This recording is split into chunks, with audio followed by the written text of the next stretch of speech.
स्वागत। और आज के लेट्स डिकोड के एपिसोड में बात करेंगे पश्चिम बंगाल के विधानसभा चुनाव। कई मायनों में अब ये आर या पार की लड़ाई है शुवेंदु अधिकारी और ममता बनर्जी के लिए।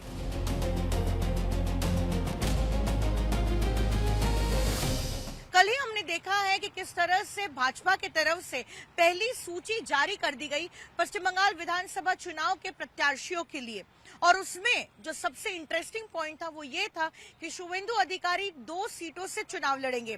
पहली सीट है नंदीग्राम, जहां से वो ट्रेडिशनली चुनाव लड़ते आए हैं और जहां से वो सिटिंग एमएलए भी हैं, और दूसरी सीट है भवानीपुर, जहां से वो चुनाव लड़ेंगे जो ममता बनर्जी का गढ़ है और वहां से वो ट्रेडिशनली चुनाव लड़ती आई हैं। और उसके एक दिन के बाद ही आज तृणमूल कांग्रेस की तरफ से भी 294 विधानसभा की सीटों पर प्रत्याशियों के नाम की घोषणा कर दी गई, और उसमें साफ कर दिया गया कि पश्चिम बंगाल की मुख्यमंत्री और तृणमूल कांग्रेस की सुप्रीमो ममता बनर्जी अपनी ट्रेडिशनल सीट भवानीपुर से चुनाव लड़ेंगी। लेकिन ये 294 सीटों में अगर हम कहें कि कहीं पर क्लोज कॉन्टेस्ट है या फिर मुकाबला बेहद इंटरेस्टिंग होने वाला है, वो है ये 2 सीटों पर नंदीग्राम में और भवानीपुर में।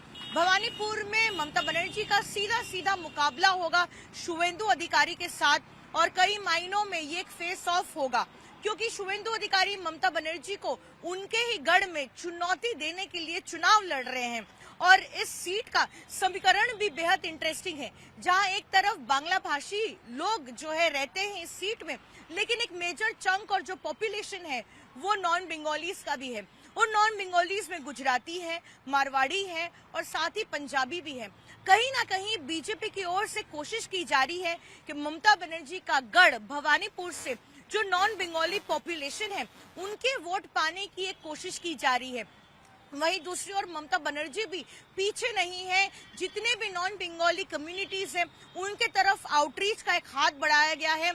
एक हफ्ते पहले ही हमने देखा कि किस तरह से जैन मंदिर के बाहर जो है महावीर स्तंभ का जो है उन्होंने उद्घाटन किया, और साथ ही उन्होंने ये भी घोषणा की कि भवानीपुर में रह रहे जो नॉन बंगाली जो पॉपुलेशन है उनके लिए वो हर मुमकिन जो है काम करेंगी जो कम्युनिटी चाहती है। उसके बाद उन्होंने ये भी घोषणा कर दी है कि जैन मंदिर का भी जो है विस्तार किया जाएगा, और उसके लिए राज्य सरकार ने जमीन को आइडेंटिफाई किया है और एक भव्य जैन मंदिर बनेगा न्यू टाउन इलाके में।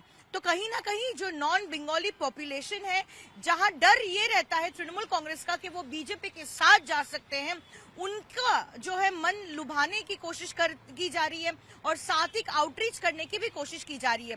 और अगर दूसरी सीट की बात करें जहां पर बेहद इंटरेस्टिंग मुकाबला होने वाला है, वो है नंदीग्राम का। शुवेंदु अधिकारी का गढ़ है, ट्रेडिशनली चुनाव लड़ते आए हैं, लीडर ऑफ ऑपोजिशन है विधानसभा में, और इसी नंदीग्राम की सीट से वो सिटिंग एमएलए भी है।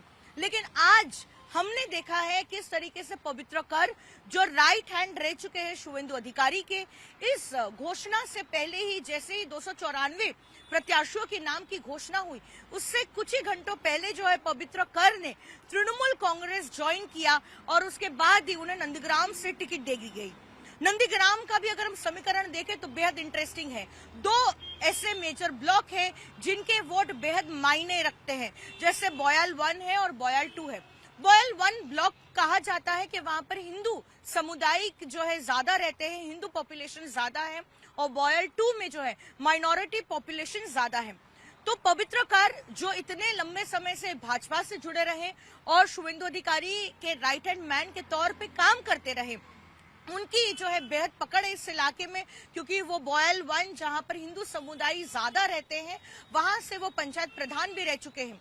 ऐसे में उनका तृणमूल कांग्रेस ज्वाइन करना और उसके बाद उन्हें साथ ही साथ टिकट मिल जाना कहीं ना कहीं अब चुनौती बढ़ाता है शुवेंदु अधिकारी के लिए और भाजपा के लिए, क्योंकि तृणमूल कांग्रेस की कोशिश रहेगी कि पवित्र कर से इस बॉयल 1 ब्लॉक में और नंदीग्राम का जो समीकरण है उसको चेंज कर दिया जाए, और कहीं ना कहीं जो हिंदू वोट है उसे पाने की भी कोशिश की जाएगी। तो ये 2 सीटें हैं जहां पर बेहद मुकाबला इंटरेस्टिंग होने वाला है, दिलचस्प होने वाला है, भवानीपुर और नंदीग्राम। नंदीग्राम में भले ही पवित्र कार्य जो है प्रत्याशी हो तृणमूल कांग्रेस का, लेकिन कहा जा रहा है कि जिस तरह से इलेक्शन इंजीनियरिंग की गई, लंबे समय से उनसे बात हो रही थी तृणमूल कांग्रेस की, और बिल्कुल चुनाव की तारीखों की घोषणा के बाद जो है उनका तृणमूल कांग्रेस में शामिल होना और नंदीग्राम से उनको टिकट मिल जाना अब शुवेंदु अधिकारी की मुश्किलें जो है बढ़ाता है। और भवानीपुर में भी अब मुख्यमंत्री ममता बनर्जी के लिए भी अब चुनौती बढ़ती हुई दिख रही है और मुश्किलें भी जो है बढ़ती हुई दिख रही है, क्योंकि उनका सीधा सीधा सामना होगा शुवेंदु अधिकारी से।